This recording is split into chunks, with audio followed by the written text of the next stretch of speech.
जय हिंद दोस्तों। इससे पहले वाली क्लास में हम लोगों ने जो है ऐतिहासिक काल को स्टार्ट किया था। उस क्लास में मैंने आपको जो है ऐतिहासिक काल को जो है जानने का जो स्रोत के रूप में हमारे पास पुरातात्विक स्रोत है, साहित्यिक स्रोत है, विदेशी यात्रियों का विवरण है, ये सब मैंने आपको पिछले क्लास में समझाया था। उस क्लास में मैंने आपको ऐतिहासिक काल को जो है जानने का स्रोत के रूप में जो पुरातात्विक स्रोत है यानी कि सिक्का के बारे में मैंने आपको बताया था।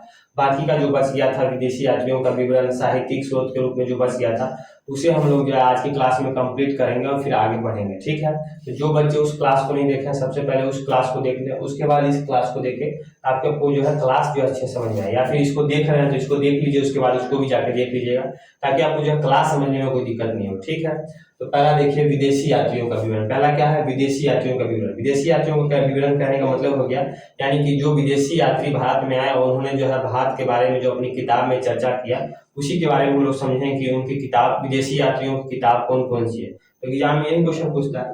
पहला हो गया हेरोडोटस। पहला कौन सा हो गया? हेरोडोटस। इस हेरोडोटस की किताब का नाम क्या है? हिस्टोरिका। क्या नाम है? हिस्टोरिका। दूसरा हो गया प्लिनी। इस प्लिनी के किताब का नाम है नेचुरल हिस्टोरिका। तो यहाँ कंफ्यूजन नहीं होना, हेरोडोटस की किताब का नाम है हिस्टोरिका और प्लिनी किताब का नाम है नेचुरल हिस्टोरिका। इसमें नेचुरल लग गया है यानी प्राकृतिक लग गया है। तीसरा हो गया टॉलमी। तीसरा क्या हो गया? टॉलमी। टॉलमी किताब का नाम है जियोग्राफिका। टॉलमी किताब का नाम है जियोग्राफिका। तो पहला हो गया हेरोडोटस। हेरोडोटस की किताब का नाम हो गया हिस्टोरिका। दूसरा हो गया प्लिनी। प्लिनी किताब का नाम हो गया नेचुरल हिस्टोरिका। तो तीसरा हो गया टॉलमी। टॉलमी किताब का नाम हो गया जियोग्राफिका। चौथे नंबर पर यहाँ पर देखने को मिल रहा होगा आपको द पेरिप्लस ऑफ द एरेथियन सी। क्या नाम है? पेरिप्लस ऑफ द एरेथियन सी। ये किताब आप किसने लिखा? ना हमको पता है ना आपको पता है, दुनिया में किसी को नहीं पता। यानी कहने का मतलब ये हो गया ये किताब तो मिला है पेरिप्लस ऑफ द एरेथियन सी जिसमें भारत के बारे में चर्चा है, लेकिन इस किताब पे जो है इस किताब किसने लिखा है उसके राइटर का नाम लिखा ही नहीं है। यानी कि इस किताब को हम कह सकते हैं अज्ञात व्यक्ति के द्वारा लिखा गया है, यानी किसी को भी नहीं पता है। कौन कौन सा हो गया?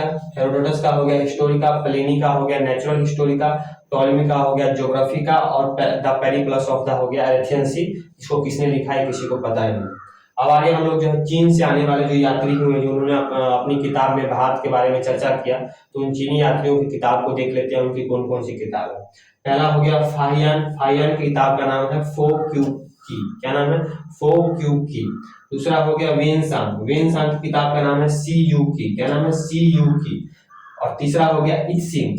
इत्सिंग जो था ये भारत में जो है आया और इसने जो है बौद्ध धर्म का जो ग्रंथ है त्रिपिटक, उस त्रिपिटक का जो है इसने कॉपी करा के चीन में ले गया, वहां पे जाके जो है बौद्ध धर्म का जो है प्रचार प्रसार किया, यानी कि भारत का भी जो है प्रचार प्रसार किया। तो चीन से आने वाले यात्री कौन कौन हो गए? पहला हो गया फाहियान। फाहियान किताब का नाम हो गया फो क्यू की, आपको तो ऐसे याद हो जाएगा फो से फाहियान फो से फो क्यू की। दूसरा हो गया वेनसांग। वेनसांग किताब का नाम हो गया सी यू की। और तीसरा हो गया इत्सिंग। इत्सिंग ने जो है भारत से जो है बौद्ध धर्म के ग्रंथ त्रिपिटक का जो है कॉपी करा के जो है चीन में ले गया था। यहाँ तक समझ गए। अब आगे हम लोग जो है यूरोपीय इतिहासकार यानी कि यूरोप से जो आने वाले इतिहासकार हुए उन्होंने जो अपनी किताब में जो है भारत का चर्चा किया उसके बारे में समझते हैं। पहला हो गया मेगास्थनीज। पहला हो गया क्या? मेगास्थनीज। इस मेगास्थनीज को आप लोग सभी लोग जानते होंगे, कभी न कभी इसका नाम सुना होगा जो भी पढ़ने वाले बच्चे हैं। इस मेगास्थनीज की किताब का नाम हो गया इंडिका। क्या नाम हो गया? इंडिका। इस इंडिका में इसने जो है भारत के बारे में विस्तार से चर्चा किया है। दूसरा हो गया मार्को पोलो। दूसरा कौन हो गया? Marco Polo. ये मार्को पोलो जो है आपको इटली का रहने वाला था। कहाँ का? इटली का, राहुल गांधी के ननिहाल। इसकी किताब का नाम है the book of sir Marco Polo. क्या नाम है? The book of sir Marco Polo. Marco Polo ने अपनी किताब the book of sir Marco Polo में जो है आपको जो है भारत के बारे में जो है विस्तारों से चर्चा किया है। विशेषकर जो है इसने जो है दक्षिण भारत के बारे में जो है इस किताब में चर्चा किया है। तो आपको यहाँ में क्वेश्चन पूछता है कि किस इतिहासकार ने जो है किस यूरोपीय इतिहासकार ने दक्षिण भारत के बारे में अपनी किताब में जो है विस्तार से चर्चा किया है, तो कौन हो जाएगा? Marco Polo. तो यूरोप से कौन कौन हो गए इतिहासकार? पहला हो गया मेगास्थनीज। मेगास्थनीज किताब का नाम हो गया इंडिका। दूसरा हो गया मार्को पोलो। मार्को पोलो किताब का नाम हो गया the book of sir Marco Polo. इस किताब में जो इसने जो है दक्षिण भारत के बारे में विस्तार रूप से चर्चा किया है। अब आगे हम लोग जो है मुस्लिम विदेशी यात्री जो होंगे उन्होंने जो अपनी किताब में जो है भारत के बारे में चर्चा किया उस मुस्लिम यात्रियों की जो है किताब का नाम देख लेते हैं। पहला हो गया अल बरूनी। पहला कौन हो गया? अल बरूनी। इस अल बरूनी किताब का नाम है किताब उल हिंद। क्या नाम है? किताब उल हिंद। दूसरा हो गया अल मसूदी। दूसरा क्या हो गया? अल मसूदी। इस अल मसूदी ने सर्वप्रथम जो है भारतीय मानसून के बारे में लोगों को बताया था कि भारतीय मानसून कैसा होता है, यानी उसका प्रभाव कैसा होता है। तो एग्जाम में क्वेश्चन पूछता है कि सर्वप्रथम किस यात्री ने जो है भारतीय मानसून के बारे में जानकारी दिया था, तो अल मसूदी ने। किसने?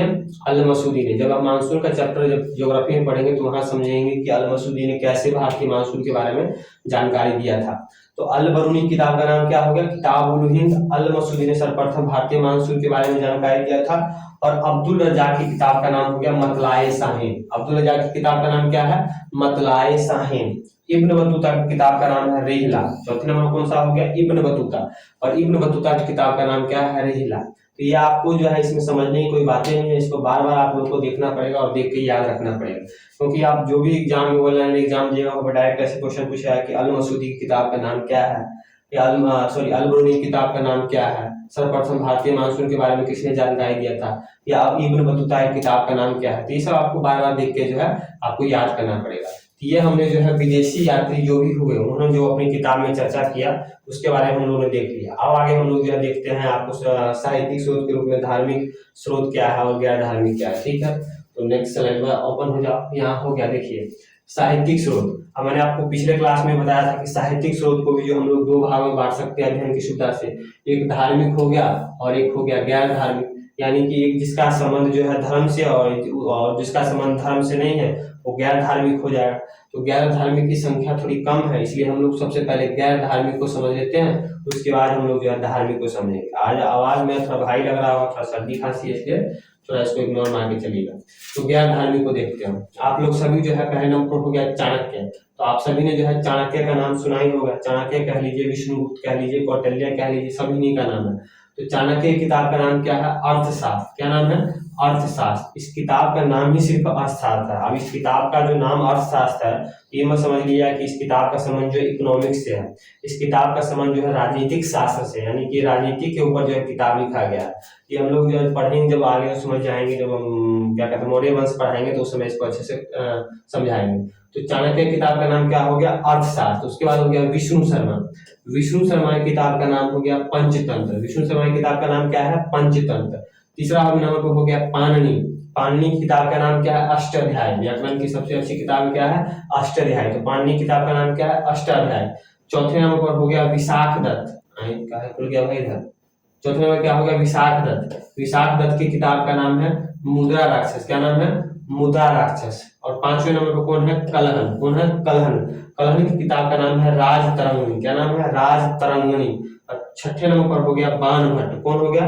बाणभट्ट। बाणभट्ट की नाम किताब, दो किताब है, हर्षचरित और कादम्बरी। हर्षचरित और कादम्बरी। ये कुछ हो गए गैर धार्मिक जिनकी किताब का नाम क्या है, उनका नाम क्या है, इसको जो आपको याद रखना पड़ेगा। पहला क्या हो गया? चाणक्य।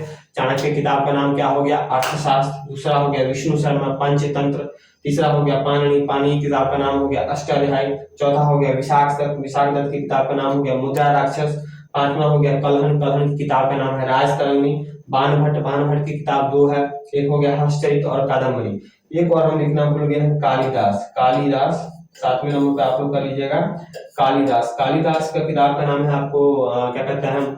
अभिज्ञान शकुंतलम। आपने सुना होगा, अभिज्ञान शकुंतलम और मालविका अग्निमित्रम, ये सब जो है कालिदास के द्वारा लिखा गया है। तो यहाँ पर हम लिखने के, आप एक और नोट कर लीजिएगा। 7 नंबर पर कालिदास। कालिदास की दो किताब जो बहुत ही फेमस है, वैसे तो बहुत सारी किताब है, दो किताब बहुत ही फेमस है। कौन कौन सा? एक अभिज्ञान शकुंतलम और एक मालविका अग्निमित्रम। ये आप लोग लिख लीजिएगा, नाम लिखना भूल गए। ये हो गया गैर धार्मिक के रूप में। यहाँ पर आपको याद करना पड़ेगा, एग्जाम में डायरेक्ट क्वेश्चन पूछता है कि पंचतंत्र किसके द्वारा लिखा गया, या विष्णु शर्मा की निम्न में से विष्णु शर्मा की कौन सी किताब है, उसके बाद पूछेगा विशाख दत्त की कौन सी किताब है। तो ये सब आपको याद करना पड़ेगा। अब हम लोग जो है धार्मिक स्रोत के आगे बढ़ते हैं। कहाँ पर? तो धार्मिक स्रोत के रूप में। धार्मिक स्रोत के रूप में हम सबसे पहले हमारे पास क्या है? वेद। क्या है? वेद। ये हो गया अपना वेद। अब देखिए ऐसी मान्यता है कि वेद को जो है मानव ने नहीं लिखा था, यानी मनुष्य ने नहीं लिखा था। वेद को जो है भगवान के द्वारा लिखा गया था, इसलिए वेद को जो है अपौरुषेय कहा जाता है। क्या कहा था? अपौरुषेय। मतलब पुरुष के द्वारा यानी मनुष्य के द्वारा नहीं लिखा गया था। ठीक है, लेकिन इस वेद के जो संकलन करता थे वो आपको कृष्णद्वैपायन वेद व्यास थे। कौन थे? कृष्णद्वैपायन वेद व्यास। कहने का मतलब हो गया वेद को जो एक जगह लाकर जो है संकलित किसने किया था? तो कृष्णद्वैपायन वेद व्यास।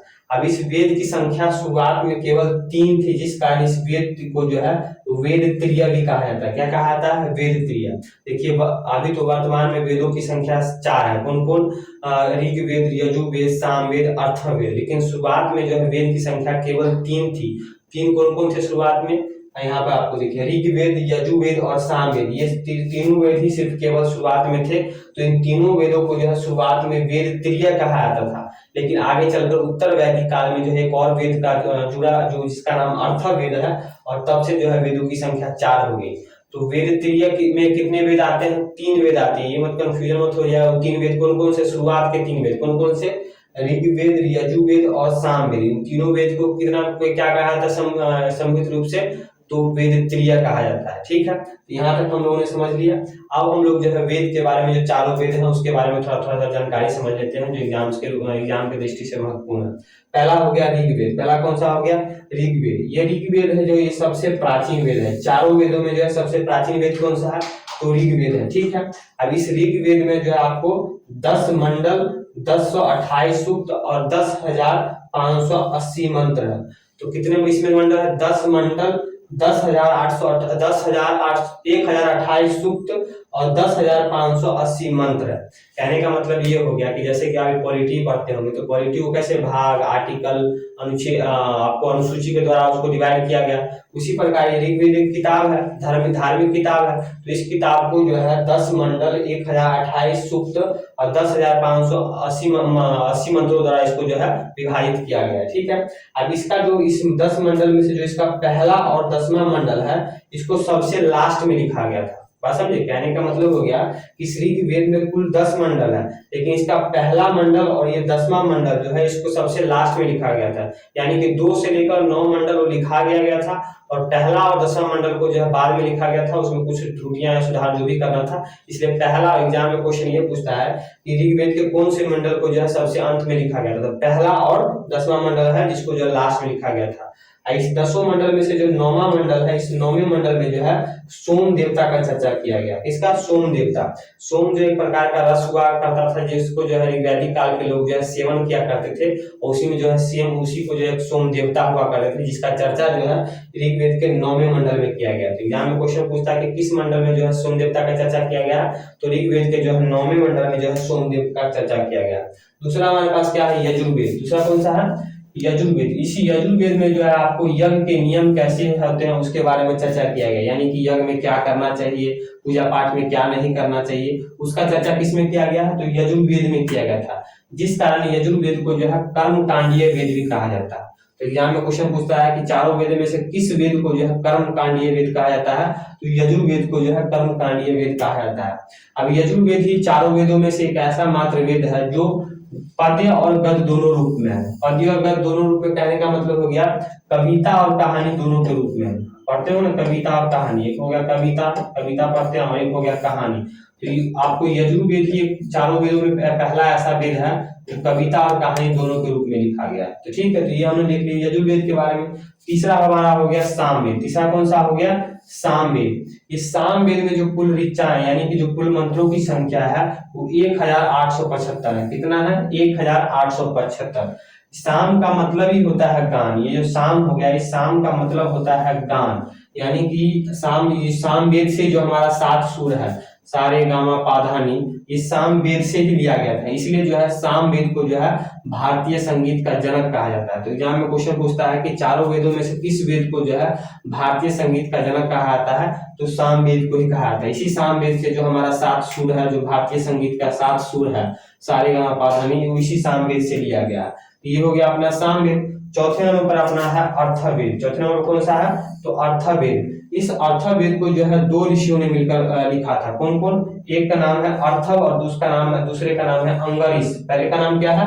अर्थव और दूसरे का नाम है अंगरीष। इस कारण इस वेद को जो है अर्थवागिरीस कहा जाता है। क्या कहा जाता है? तो अर्थवागिरीस। तो एग्जाम में क्वेश्चन पूछा हुआ है कि किस वेद को जो है अर्थवागिरीस कहा जाता है? तो अर्थवेद को कहा जाता है। क्यों कहा जाता है? क्योंकि दो आदमी ने मिलकर इसको लिखा, दो ऋषियों ने, अर्थव और अर्थवागिरीस। इस अर्थवेद में जो है आपको जादू टोना तंत्र मंत्र का इसका वर्णन किया गया। तो एग्जाम में क्वेश्चन पूछता है किस वेद में जो है जादू टोना तंत्र मंत्र का जो चर्चा किया गया है? तो इस अर्थवेद में चर्चा किया है। बाकी आप लोगों को तंत्र मंत्र से घबराने की कोई जरूरत नहीं है। ये हमने चारों वेद के बारे में जो है छोटा छोटा जानकारी देख लिया। अभी जो चार वेद बताए, ऋग्वेद, यजुर्वेद, सामवेद, अर्थवेद, अब इन चारों वेदों को भी जो है समझने के लिए जो है अलग से जो है उपवेद की रचना की गई। यानी प्रत्येक वेद का जो है अपना एक अलग अलग उपवेद है। कहने का मतलब हो गया कि इस वेदों को समझने के लिए, लोगों को अच्छे से और समझ में आए, इसलिए उपवेदों की रचना की गई। तो हम जो है उपवेद को देख लेते हैं। प्रत्येक वेद का अपना एक अलग अलग उपवेद है। उपवेद की रचना क्यों की गई? तो ये वेदों को अच्छी तरह से समझने के लिए। ठीक है, तो पहला कौन सा वेद हमारा है? पहला वेद हमारे पास है ऋग्वेद। इस ऋग्वेद के उपवेद का नाम क्या है? आयुर्वेद। क्या नाम है? आयुर्वेद। दूसरा वेद कौन सा है? दूसरा वेद है यजुर्वेद। इस यजुर्वेद के जो है उपवेद का नाम है धनुर्वेद। तीसरा कौन सा वेद है? तीसरा हमारे पास वेद है सामवेद। इस सामवेद के उपवेद का नाम है गंधर्व वेद। चौथा कौन सा है? चौथा हमारे पास अर्थवेद। अर्थवेद, तुम क्या भागे भाई? चौथा कौन सा? अर्थवेद। अर्थवेद के उपवेद का नाम है शिल्प वेद। तो ये आपको जो है बार बार देख के याद करना होगा। कहने का मतलब ये हो गया कि वेदों को अच्छी तरह समझने के लिए उपवेद की रचना की गई। प्रत्येक वेद का अपना एक अलग अलग उपवेद है। जैसे कि ऋग्वेद के उपवेद का नाम है आयुर्वेद, यजुर्वेद के उपवेद का नाम है धनुर्वेद, सामवेद के उपवेद का नाम है गंधर्ववेद, अर्थवेद के उपवेद का नाम है शिल्पवेद। ठीक है, अब वेद और उपवेद का अलग अलग ज्ञाता होते हैं, यानी कि अलग अलग स्पेशलिस्ट होते हैं, जिसको जो अलग अलग नाम से जाना जाता है। जैसे कि कहने का मतलब हो गया, जैसे कि कोई फिजिक्स का स्पेशलिस्ट होता है, कोई टीचर हिस्ट्री का स्पेशलिस्ट होता है, उसी प्रकार इस वेद के जो है अलग अलग ज्ञाता होते हैं। वेद के अलग ज्ञाता होते हैं, उपवेद के अलग अलग ज्ञाता होता है। तो एग्जाम में क्वेश्चन ये पूछता है कि वेद के ऋग्वेद के ज्ञाता को क्या कहते हैं, आयुर्वेद को ज्ञाता को क्या कहते हैं, यानी उसके जानकार को क्या कहते हैं। तो ये सब हमको याद करना पड़ेगा। ठीक है, यहाँ मैं देखिए एक चार्ट बनाया, इस साइड मैंने वेद लिख दिया, वेद के ज्ञाता को यहाँ लिख दिया, इधर जो मैंने उपवेद लिख दिया, इधर मैंने उपवेद के ज्ञाता को लिख दिया। तो पहला हो गया ऋग्वेद। तो ऋग्वेद के ज्ञाता को क्या कहते हैं? तो होत्री कहते हैं। क्या कहते हैं? होत्री कहते हैं। और ऋग्वेद का उपवेद क्या हो गया? आयुर्वेद हो गया। और आयुर्वेद के ज्ञाता को क्या कहते हैं? तो प्रजापति कहते हैं। दूसरा वेद हो गया यजुर्वेद हो गया। दूसरा कौन सा? यजुर्वेद। यजुर्वेद के ज्ञाता को अथर्वयु कहते हैं। क्या कहते हैं? अथर्वयु कहते हैं। और यजुर्वेद का उपवेद हो गया धनुर्वेद। और धनुर्वेद के ज्ञाता को विश्वामित्र कहते हैं। क्या कहते हैं? विश्वामित्र कहते हैं। तीसरा हो गया हमारे पास सामवेद। सामवेद के ज्ञाता को जो है उद्गाथा कहते हैं। और सामवेद का उपवेद हो गया गंधर्ववेद।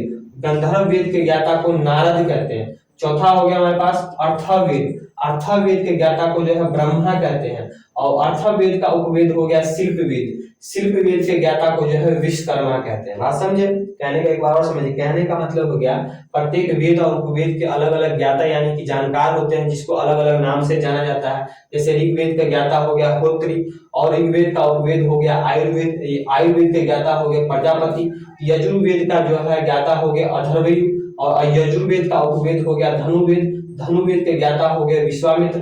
तीसरा हो गया सामवेद। सामवेद के ज्ञाता हो गए उद्गाथा, और सामवेद का जो है उपवेद हो गया गंधर्ववेद। गंधर्ववेद के जो है ज्ञाता को जो है नारद कहते हैं। चौथा हो गया अर्थवेद, और अर्थवेद के ज्ञाता को जो है ब्रह्मा कहते हैं। अर्थवेद का उपवेद हो गया शिल्पवेद। शिल्पवेद के ज्ञाता को जो है विश्वकर्मा कहते हैं।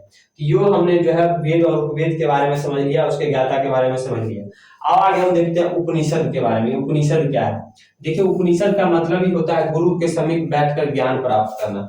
जैसे पहले के जमाने में जो आज की तरह नहीं, जो ये ऑनलाइन मोबाइल हुआ चाहे स्कूल हुआ, वहां जाके बैठ के जो है अब हम जो कोचिंग क्लास कर रहे हैं। पहले का क्या है, कोई वृक्ष हुआ, वृक्ष के नीचे जो है गुरु बैठ गए, उसके गुरु के आसपास जो है स्टूडेंट बैठ गए और बैठकर जो है ज्ञान प्राप्त करने लगे, वो भी मौखिक रूप से। आज की तरह नहीं कागज में लिख के ले गए रट्टा मार रहे हैं। पहले इतना ज्ञान का जो आदमी का दिमाग तेज हुआ करता था कि सब कुछ याद ही रहता था।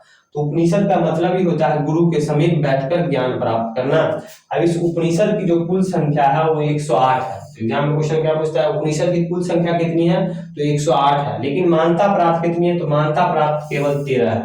यानी कहने का मतलब हो गया कि उपनिषद की कुल संख्या हो गई 108, लेकिन मान्यता प्राप्त हो गया केवल 13। इस बात को आपने को याद रखना पड़ेगा। जो पहला सबसे पहला उपनिषद था वो कौन उपनिषद है? तो बृहद नारायण उपनिषद।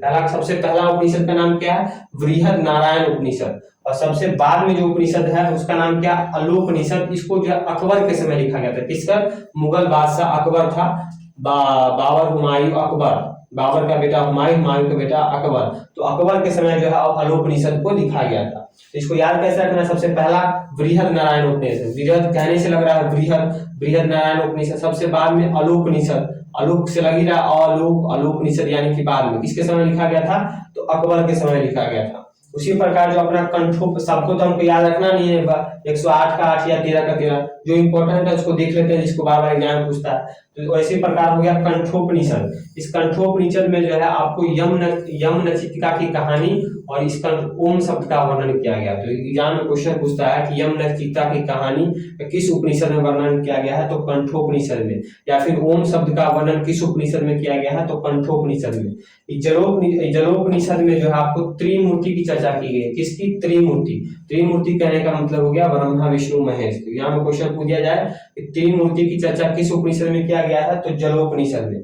और हमारा जो है मुंडको उपनिषद है, इसी मुंडको उपनिषद से जो हमारा राष्ट्रीय वाक्य सत्यमेव जयते लिया गया है। आप सभी को पता है कि हमारा राष्ट्रीय वाक्य क्या है? सत्यमेव जयते, यानी कि सत्य की हमेशा जीत होती है।